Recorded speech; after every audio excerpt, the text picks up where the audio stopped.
Hey there everybody, this is Caitlin here, and welcome back to the Force of Will Legacy Lost spoiler articles. We've gone through all our different J-rulers and that, and as we were discussing previously, we don't really know how well they're going to play until we get to see the support for them.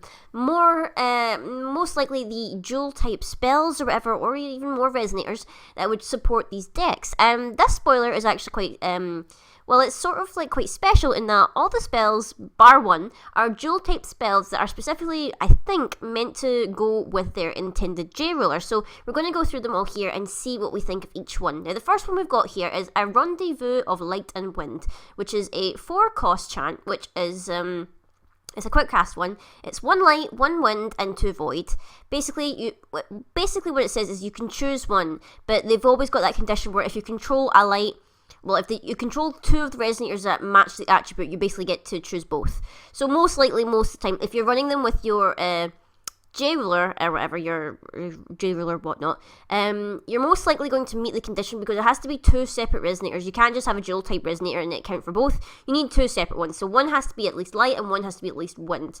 And that's like the theme with the rest of them. So like one has to be at least water and one has to be at least darkness, essentially. So you may put a light or wind resonator with total cost 4 or less from your hand into your field, or put 4 plus 100 counters on each J/resonator you control.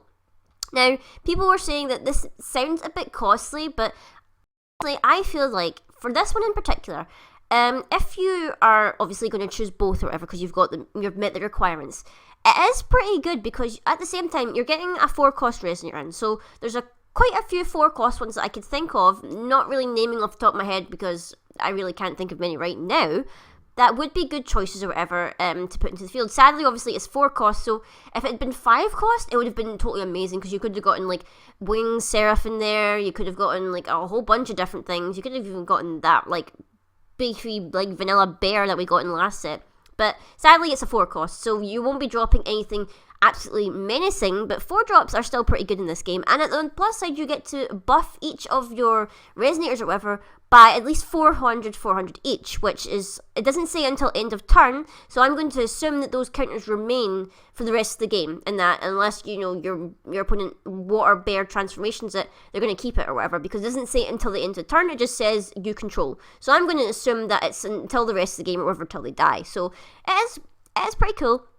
The artwork, though, it leaves a lot to desire. Basically, it highlights how non-functioning Faria's new outfit is. I mean, look at that shoulder pad compared to her dress, which apparently only covers one breast, and the other thing is covered in armor.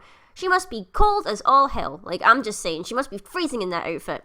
But next up, we have Meeting of Light and Fire, which is the card that is, like, stoking the fires of shipping fuel between Nyarlathotep and Lumia. Just look at Lumia's face, like... Already there's memes going about of it, like already with the shipping hardness or whatever, but I digress. It is another quick cast one. It only costs 3. It's light, fire, and then a void. Quick cast as well, just like I said. Basically, you're choosing both or whatever if you're controlling a light and a fire resonator. You reveal the top card of your deck. You gain 100 life multiplied by the total cost of the card revealed this way, and then put that card into your hand. Or you can reveal the top card of your deck. This card deals 100 damage multiplied by the total cost of the card revealed this way, and you put that card into your hand. So, the way that it kind of works is, like, I was trying to work this out in my head in the order you would do stuff. I assume, since you're triggering both of the choices or whatever, the life one goes off first. So you can't, like, pick and choose which one. So I say, the life gaining one goes off first. So you reveal the top card or whatever. That is always going to be the life gain card, and then the following card after that, because obviously you put that card into your hand, so you're not revealing it again. Then the following card has to be the one that deals damage, because I feel like if you got the chance to pick and choose, like after you saw which card it was, because you could say that, just off the top of my head, say that the card you revealed was the Ultian Fire Dragon. Now that thing only costs 2, so like say you'd be like. Ideally, you would say, oh, I'm going to gain, if you had a lot of life, like, say you were abusing the life-gaining flicker I was talking about in the Lumia video, say that you're gaining 200 life, so you don't mind as much because you've already got a lot of life. And then say you pull the next one, and it's, say, the Fiery Boy Chariot, or whatever, that guy, the red boy thing. That costs at least 6, I believe, or is it 7? I can't remember, but say it's that one, and then you're like, oh, I definitely want this one to deal damage or whatever because it's going to hurt my opponent. So, you'd pick that one or whatever. I don't think you get to pick and choose which order it is. I think it's always life gain first and then damage. So say you pulled like a lightning strike on the second one. You couldn't just say, oh, I want this one to be the life gain one. No, it doesn't work like that. Like, you have to pick like life gain first and then damage, which I think for a 3 cost is pretty cool. You are technically drawing 2 cards this way, so I guess it's like a little bit of draw, like for red and light. I don't think red and light have that much draw power anyway, so it is kind of helpful. Plus you get like a little bonus out of it, so whatever. I think it's a pretty good card. You'd probably run it with the Lumia Jewel Ruler anyway. The next one we've got is Plot of Water and Darkness. You see a theme going on here. It's another quick cast one. 1 water, 1 darkness, 1 void. And obviously you're going to be choosing both because you've got a water and a darkness resonator. Destroy target resonator, or put a 400/400 water darkness fantasy resonator token into your field. So basically, for the cost of 3 will, you're getting another one of your awesome tokens in, which is amazing or whatever, because as we discussed, Valentina's new gimmick is that she's putting in beefy tokens or whatever, compared to Feast things like quite weak 100/100 tokens. She's at least putting in some quite chunky tokens or whatever, and you can destroy a resonator. So this is pretty awesome. I like it. It's a shame that a lot of these are quick casts and they're dual type chants, because most of the time when you're quick casting something on your opponent's turn, you maybe don't have the mana left over. Like maybe you've got some left over for, say, a lightning strike or whatever, because that only costs 1. As my dog barks in the living room, so I apologise. But yeah, at the same time, it's like, well, how many times are you often left with at least 3 will to be able to perform a quick cast chant during your opponent's turn? Like, that's less than likely, so you're more than likely going to be playing it on your turn.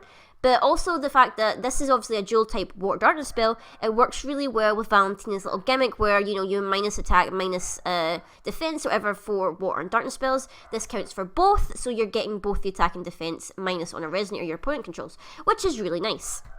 Next one we're going into is Sympathy of Fire and Water, and unlike the other ones, this one only costs 1 fire and 1 water. Now, I'm a little bit iffy about this one, mainly because I'm iffy about Sol in particular. I don't like him, as my dog is still going crazy in the living room. But what this one does is that you can produce 1 fire, 1 water, and 1 void, and you spend this will to only play ancient magic cards. And a target chant in your graveyard gains Remnant. So you can give something Remnant, like a lightning strike or something like that, and basically you're getting an extra void will for the cost of playing this card. This is one of the things, I think it's this one and the next card is what I have a problem with. The ones that are either unresting stones or giving you like 1 extra will, like, it seems a little bit stupid. Like, I've paid 2 will, or I've maybe played 2 mana counters, whatever, because this is ancient magic, so you can still technically use mana counters to play it, and all it's going to give me is an extra void will. Like, it seems stupid, especially when you can only use it to play ancient magic. So I feel like this is a bit of a dud card for me. The only good thing I would see is that you're getting Remnant out of one of your chants that doesn't already have Remnant, which is, it's alright, and then that's basically it. I don't really feel a lot. I mean, the card art looks awesome. I like it. I don't know who this Alfred character is supposed to be, because it says at the bottom, is everything proceeding on schedule, Alfred? Yes, please leave it to me. I'm guessing it's maybe Sol's butler. Do wizards or luminaries have butlers? I don't know. Like, I'm trying to figure out which one's which. I'm thinking the guy in the far background, if I move my mouse here, the guy in the far background here is meant to be Sol.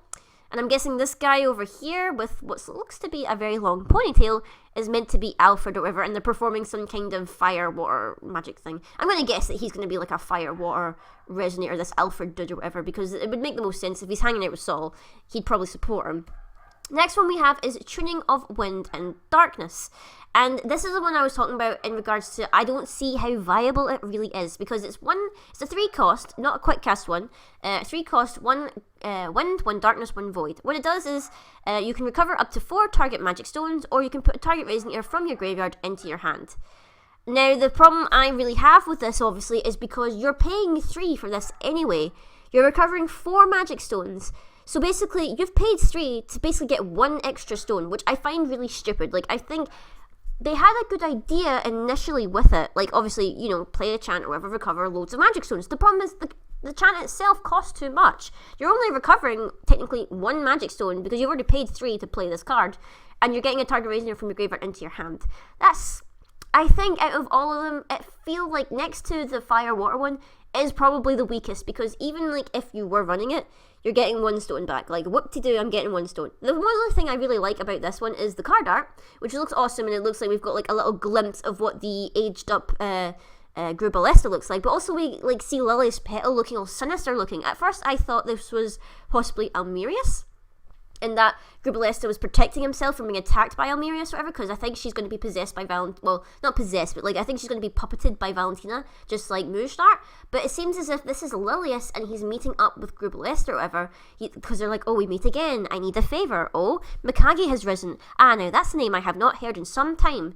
You know, Group Ballista and Lilius like hanging out like total darkness bros. Like it's really curious. I want to know what the deal is with these two, so I'm really curious about this. But the last one is not a dual type chant. It's actually a darkness chant. And this has probably got me thinking more than probably the rest of the cards. I'll go into it now. We have Fated Reunion, which is a 2-cost, 1 darkness, 1 void chant. If you control 2 or more darkness resonators, you can choose both. So basically, if you are running this in either a Lilius Petal deck, or you're running this in the Valentina deck, this is probably a very viable card for you to run, because obviously you're getting dual types and stuff, and you're going to have your 1-drop resonators. You're more than likely going to have 2 darkness resonators on your field. You're going to search for a card and shuffle the rest into your deck and put that card on top of it, or draw a card. So essentially, you're searching for a card, you are putting it on top of your deck, and then you're getting to draw it. So basically, you're choosing a card and you're getting to draw it. But the one thing that I like most about this is that Legasp, we are actually meeting Gil Lapis's father, who apparently is called Gil Alahamat. I'm not sure if I'm pronouncing that right, but they're just like, and so you return alive. You thought your son would die that easily. Now I wonder, I'm thinking like in my mind, I'm wondering, are we going to have like Gil's father as a resonator this set or whatever in Legacy Lost, or are we going to have to wait until like the set after this one? No idea what it's called yet, because we don't know beyond Vingolf 3, but he might appear as the Darkness Ruler in the next set, and then maybe in the finale or whatever, in the 4th set for Lapis Cluster, we'll have Lapis again as a Darkness Ruler, but I have no idea. I want to think that maybe he's going to show up a bit more or whatever. I mean, this is the first instance we've seen Lapis's dad. Lapis looks like really super cocky or whatever, confronting his dad, who is like 10 times the size of him by the looks of it, and is spotting like a very sinister looking robe or whatever. He kind of reminds me of Maleficent a little bit with his hood, but I'm really curious as to see what this is all about, because at first when I was thinking about it, I was thinking Lapis is teaming up with Mikage or something like that, so maybe they want to destroy or take over Altia. But then it seems here that Lapis's father, he doesn't seem that threatening towards his own son. I mean, it almost looks as if he's going to give Lapis a hug, but I don't know if that's just the way his arm is raised or whatever, and the way he's holding his staff. I almost want to say he's going to give Lapis a hug, but I really, really doubt that. Also, I don't know if you can see it in the background. I'm going to zoom in a little bit, so bear with me if this starts to jutter a little bit. I'm going to zoom in and bring it over here. See, when I first saw this card, I thought this thing over here, this kind of shadowy thing, I thought it was a person. I thought maybe it was some kind of person in the background. I don't think that's the case now that I'm looking at it, now that I've zoomed in it. But when I first saw it, I thought it was a person like crying in the background or something like that. I could be totally wrong, and you know, it's not that at all, but what else? So this card is really interesting to me. I definitely think it's going to be like a must-have in Darkness decks. Now, it's a rare. I'm pretty sure were all the rest of these were. I don't think they were, but I'm not too sure. But this is the most interesting one, I think, in regards to the story for me. And probably my favourite one out of all of them would probably be the red and white one, is probably the one that I would think is my favourite out of them. So in the comments below, guys, let me know what you think of these new spoilers and what you think about the first introduction we see of Gil Lapis's father, who potentially is the ruler of Altia, is the main 7 luminary or whatever, leader of the luminaries. We have no idea, but let me know in the comments down below, guys, what you think of these spoilers, and I will see you all guys next time.